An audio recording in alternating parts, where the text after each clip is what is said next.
the last class, we discussed some examples of frameworks as an example of systems under mechanical equilibrium.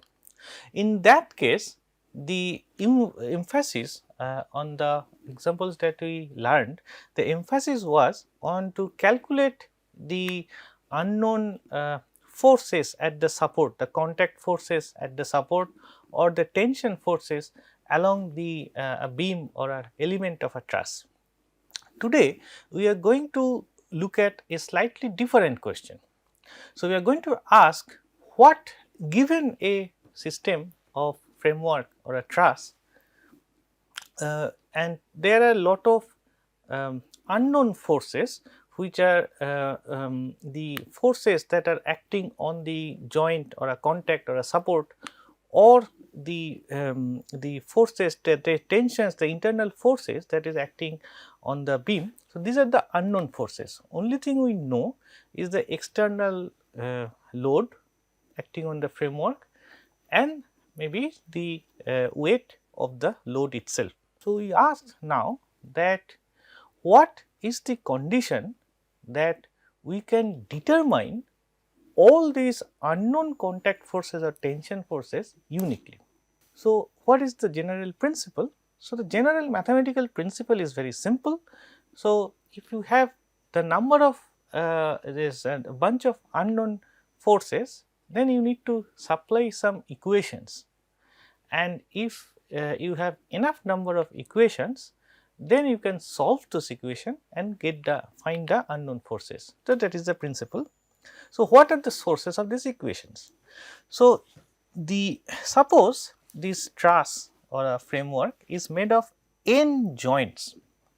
In that case, for each of the joint, so this is what we learned in the previous lecture, working through the examples, that in order to compute the unknown forces, you have to go node by node or joint by joint, and if you take your joint as your system and everything else is the surrounding, then you can write down two equations which are equations of force balance. So, I am talking, so what I have in mind here is a 2D truss. So, this is a condition in 2 dimension where all the forces are in this acting on the same plane. So, you can write down two equations of force balance per joint. So, let us say if you take this as your, let us say x axis and this as your y axis. So, if you choose this Cartesian coordinate system as your coordinate system, then you have a force balance equation for all the forces in the x direction. So, sum over all force in the x direction, x component of all the forces is 0, and similarly sum over x y component of all the forces are 0. So, these are the two equations that you can write down for one node or one joint. Now, if there are n joints, then you have total 2n number of equations. Now, these equations, now if you consider the full truss structure as a whole, like then you are right now you are looking at only the external forces. Then for the whole structure, again you can write down two equations of force balance, as well as you can choose a pivot point, and then you can write down an equation, one equation for torque balance. Why one? Because from the, remember the definition of torque. So, if all the forces are acting in the same plane, the torque is going to be is a cross product of the location of the force, line of action of the force with respect to the pivot point and the force itself. So, the torque is the moment, torque or the moment of the force is going to be perpendicular in the direction normal to the plane. So, you have only one component of moment, it is a simple situation. Now, why did not we write down the equation of force balance for a node? In that case, you can simply think of this way. Let us say that we take the node itself as the pivot point, and then we are looking at all the forces that are passing through that node. So, they as we have learned before, that the torque due to each of those forces should be 0 about that node itself.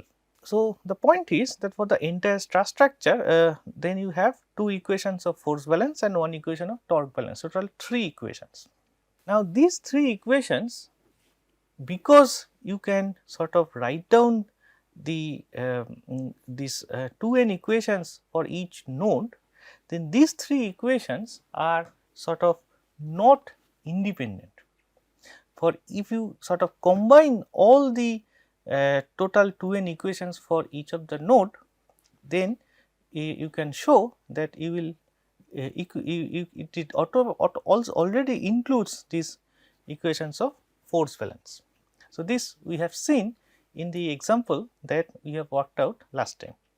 So, the number of independent equation is actually not 2n, but 2n minus 3. Now, if there are how many unknowns? So, if there are m beams or truss elements, then and we assume with all the terms and conditions that we discussed in the last few lectures, that we are going to assume that only internal force is acting along the length of the beam, then only thing that is so the direction is known. If I know the truss structure, then the direction of the force, tension force is known. Only thing that is unknown is the magnitude. So, there are m unknown magnitudes of internal tension forces. Here we are assuming that the beams are massless, so we can ignore and all other elastic forces. So, then we can have m unknowns and 2n minus 3 equations. So, then we have 3 possibilities. The first situation is m, the number of unknowns, is less than the number of equations. In that case, it physically means that there are less beam or truss element than necessary. So, this is a case where the structure is unstable and may collapse under external load. If the m number of unknown forces is equal to number of equations, then we can solve. So, these are algebraic equations. So, we can solve those equations and calculate all the unknown forces, unknown magnitude of tension forces uniquely. In that case, we say that the structure is rigid and statically determinate, because we can compute, we can determine all the unknown forces. The third situation is where the number of unknowns is greater than the number of force balance and torque balance equations. How is that possible?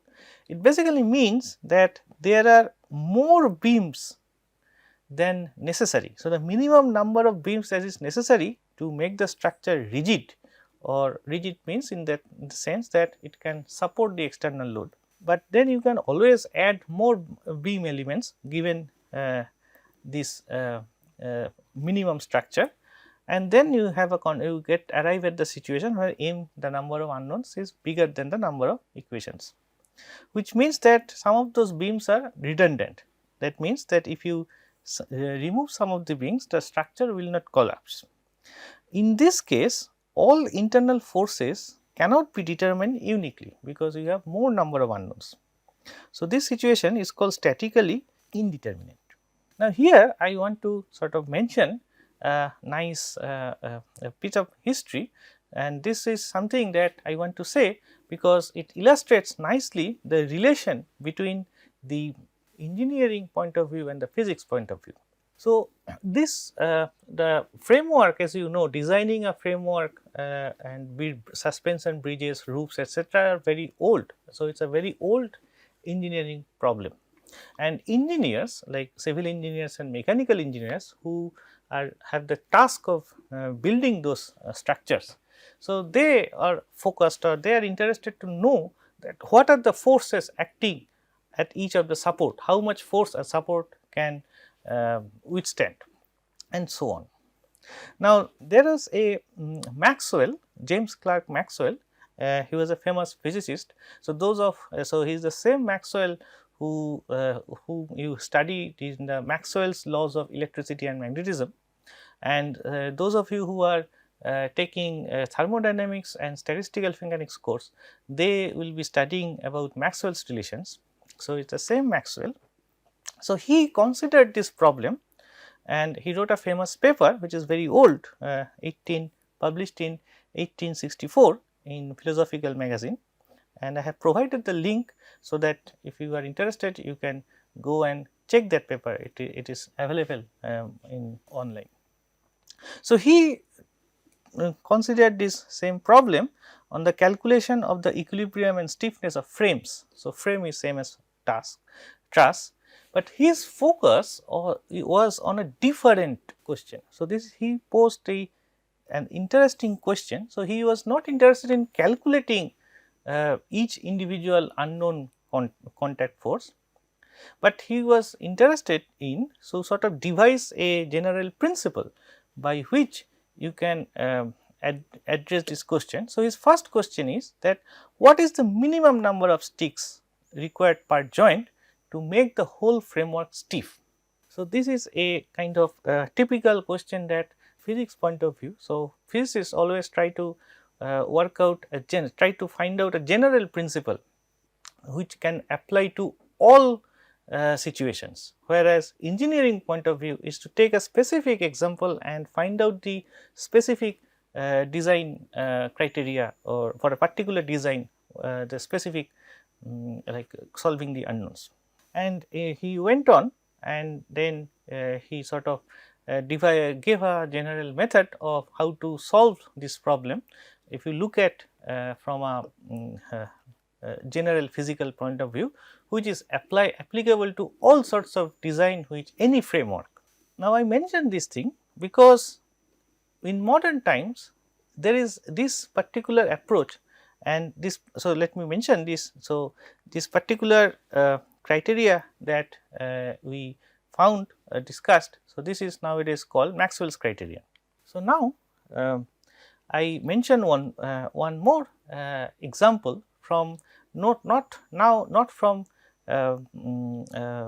civil or mechanical engineering, but maybe perhaps relevant for chemical engineering and definitely physics. So, this Maxwell's criterion, Maxwell's way of approaching this problem nowadays finds a very surprising application in a particular field which is called the powders. So, if you want to study structures made of powders or also like grains like sands.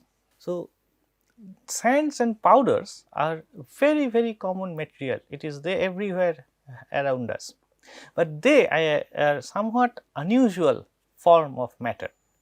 Why? Because as you know from experience that sand can flow. For example, the sand in a sand clock flows like a liquid.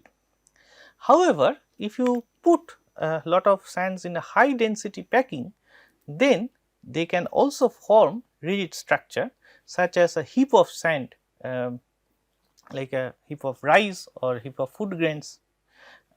How do we know that this forms a rigid structure? So, next, for example, if you take a bottle of, let us say, sugar, and you try, and if it is well packed, then if you try to insert a spoon inside, it will prevent. So, it can support external force that is exerted by you on the this heap of sugar.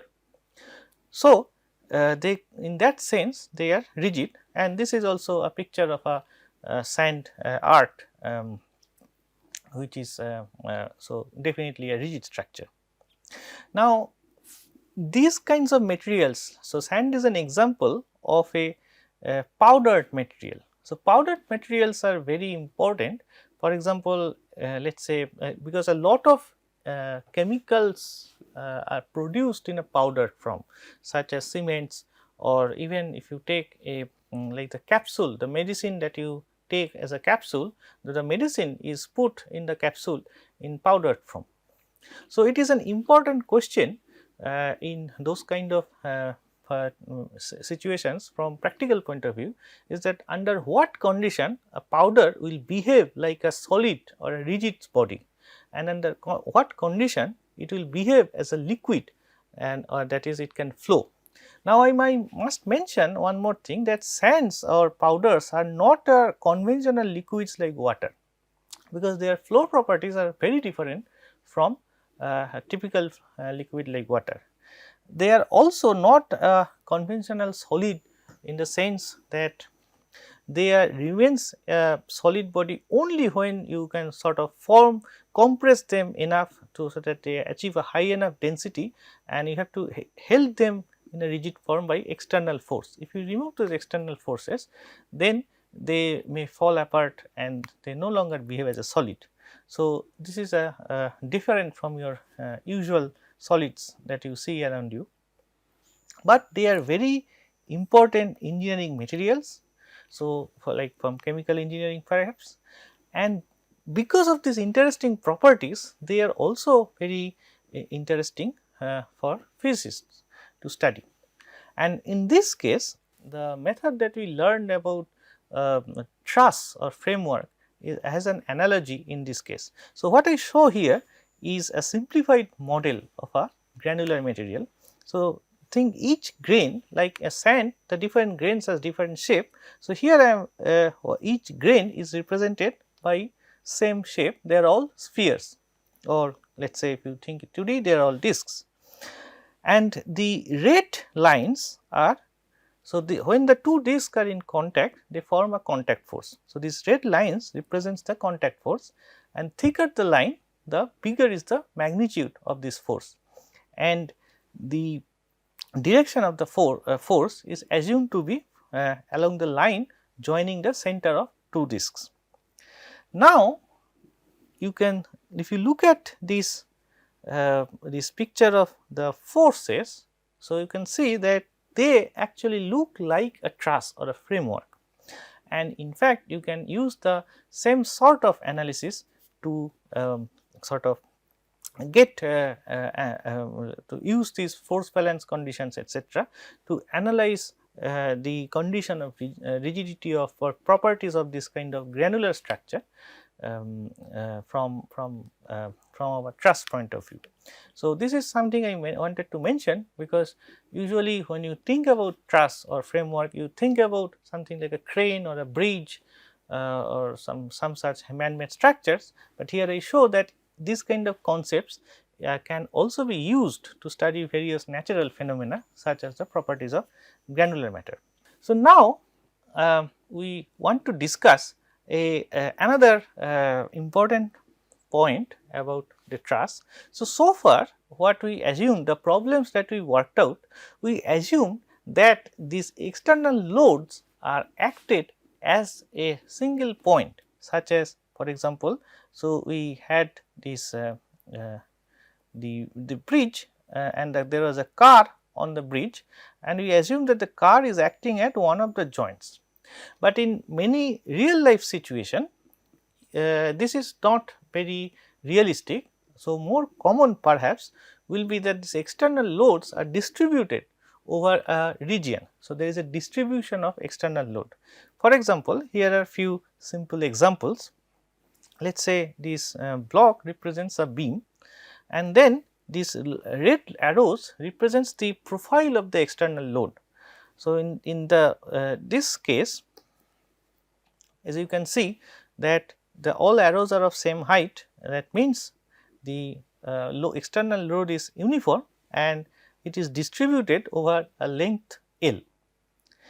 In this example, the arrows are not of equal height, which means that the force profile is not uniform, but if you sort of join the details, you can see that it is linearly. So, it is starting from 0 at one end of the beam. Let us say this is at one end of the beam, and it starts at 0 and then it linearly increase. So, the load at a distance, let us say this is our origin and this is our x axis.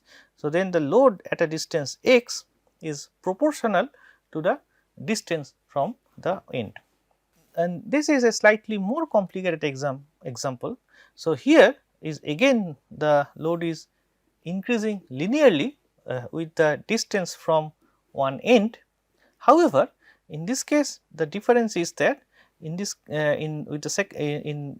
from the middle example is that in this case the at the end the load is not 0, it is non-zero. So, you can think of this as kind of combination of the first example and the second example. Now, it is not required that this load profile need not be linear, it can be non-linear also. Now, in the non-linear there could be lot of infinite number of possible load profiles. However, the most important example is a sinusoidal distribution, which means, so this is where I am showing the arrows. So, by the way, I must mention these arrows do not, you should think of these arrows as force per unit area, which means if you take an unit area, then the force acting on this total force acting on this particular area is given by the arrow times the area. That is, if you take an let us say a length of magnitude dx, then the total force acting on this length dx is this arrow, which is called the load per unit length times the length of the area.